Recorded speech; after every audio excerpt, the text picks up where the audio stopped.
Well, thanks for not walking out during that gospel. The words are hard to hear. It's the kind of stuff that makes people stand up and walk out of a church. The words leave us feeling at war between our brain and our heart sometimes.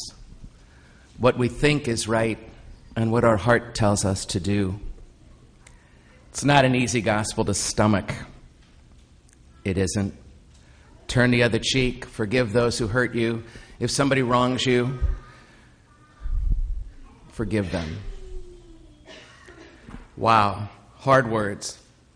They mess with our brains. They mess with our hearts. They leave us unsettled if you take them seriously. And the trouble with being a Christian is, it seems to me, that we got to take them seriously. If we're going to be followers of His way, I don't really know another way to follow Him without taking His word seriously. And these are amongst the hardest to stomach, to take seriously.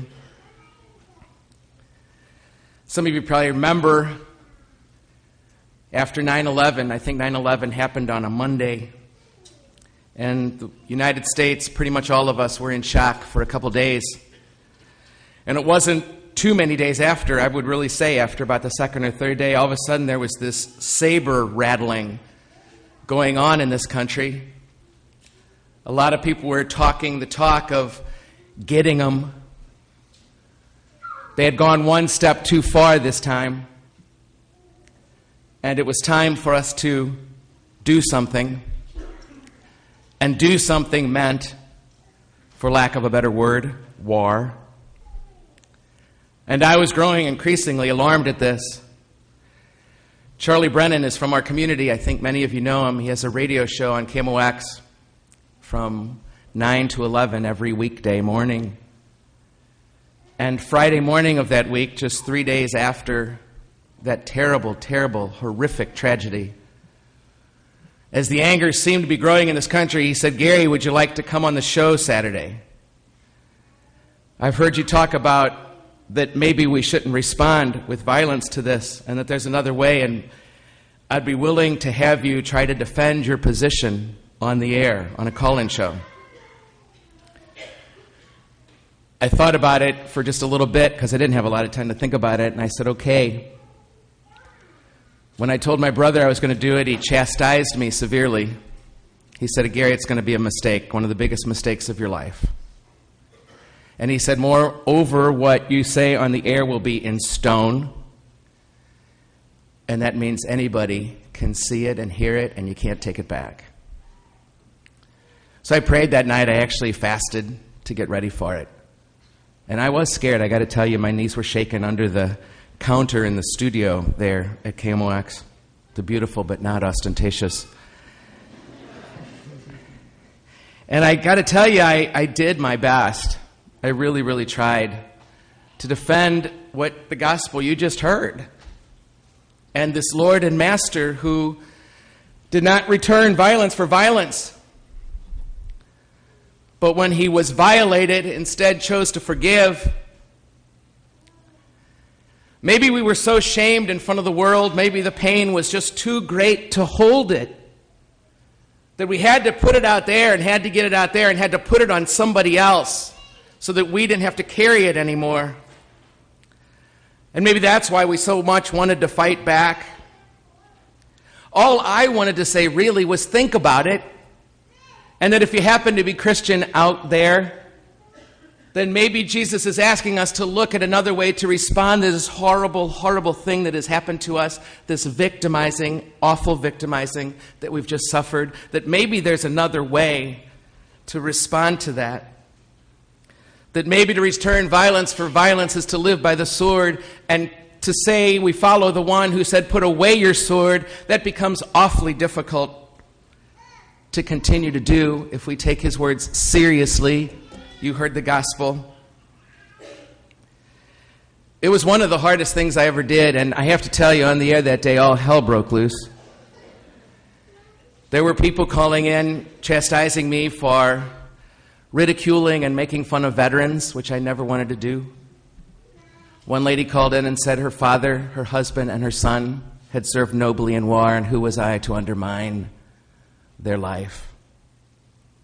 I was accused of being a coward on the air, for being so willing to roll over and play dead.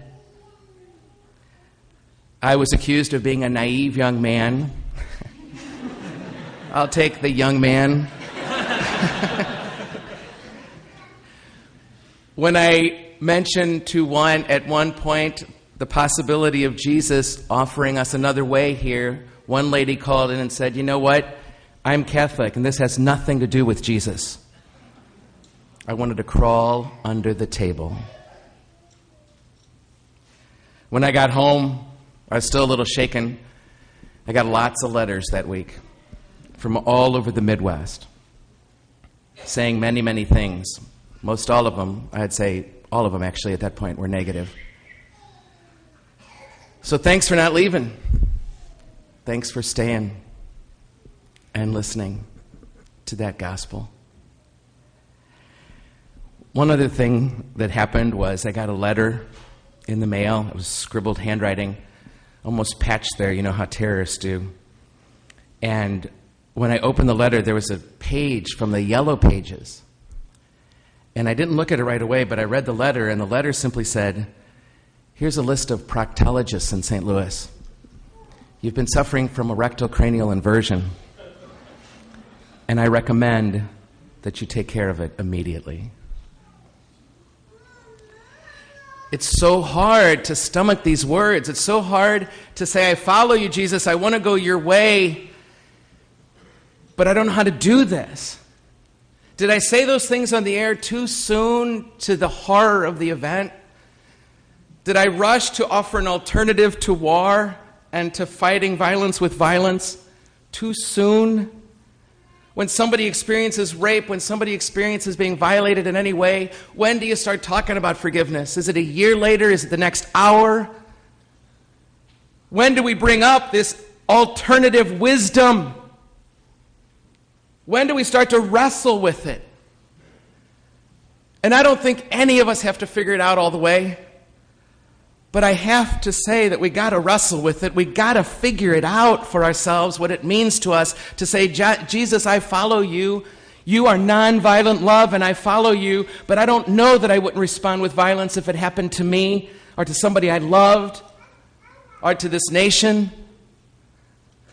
Help me, Jesus." But I don't think I was naive to say those things. I think they were amongst the hardest things I've ever said. I don't think I was a coward. I got to tell you, when I feel most like a coward is when I fight back.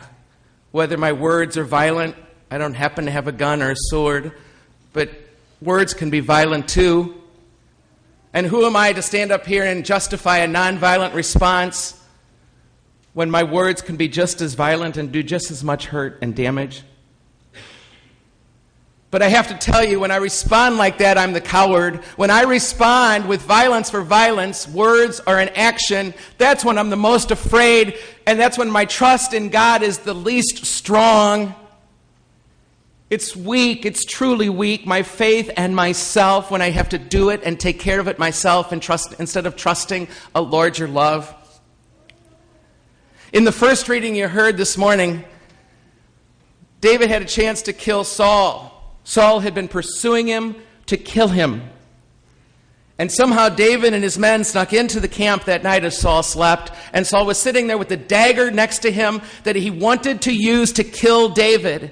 And David drew his sword from its sheath, and he was about to cut off Saul's head. Many would say he had every right to do that, to protect himself.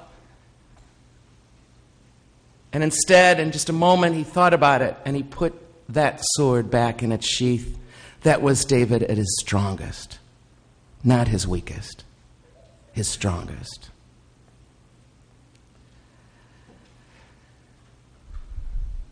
You and I know the pictures and the stories of the Amish people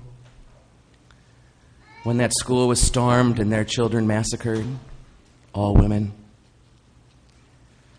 And when the news media descended on that village and on those people, All they talked about was the need to forgive. That it's not our way to hate. And the country scratched its head. What? This is a different way, my friends. This is an alternative wisdom to the predominant wisdom of this culture.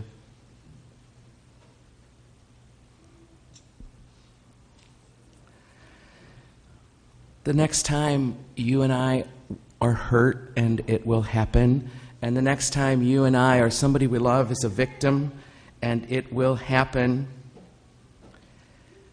there's something that most of us haven't tried yet. And that's what this gospel is proposing to you to consider. I don't know when. I don't know the next hour or later in the week or the next year. But at some point we got to do our best to try to forgive the people who hurt us for our sake and to lessen the violence in this world. It seems to me from my amateur brain that we've tried everything in the Middle East to resolve the issues there, and violence keeps leading to violence, keeps leading to violence, keeps leading to violence. And it seems to me the only thing we haven't tried yet is forgiveness. For somebody on some side, the Shiites or the Sunnis or the Israelis or the Palestinians, to just stand up in front of the world and say to the other, I forgive you. I'm sorry for what we've done to you, and I forgive you. It's the one thing, it seems to me, that we haven't tried yet. And as I look out at the students in our community, and tonight this church will be filled with undergrads and grads and single adults, I don't want any of them to die over there. But even more, I don't want any of them to have to kill over there.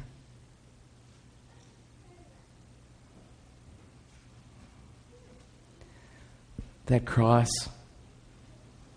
is an image, an icon of a non-violent love. Was Jesus a weak man to turn the other cheek? Was it a show of his weakness, this most innocent of all? Was it a show of his weakness to cry out from that cross just minutes before he died, the most violent death? Father, forgive them.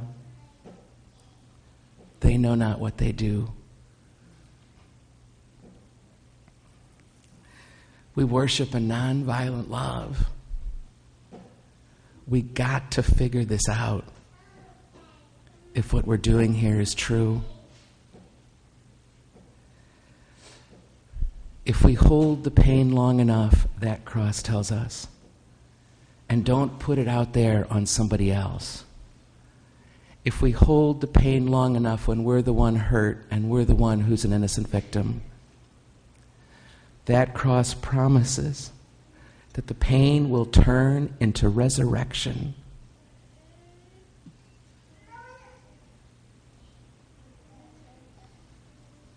Into resurrection.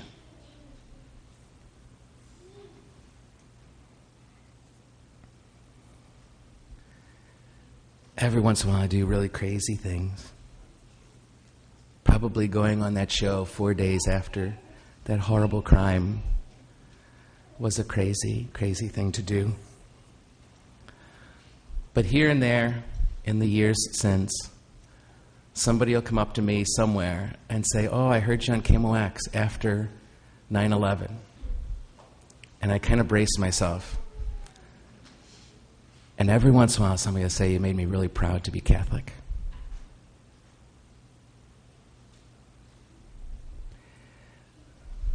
But if you're so inclined this morning, know that I already have a list of proctologists.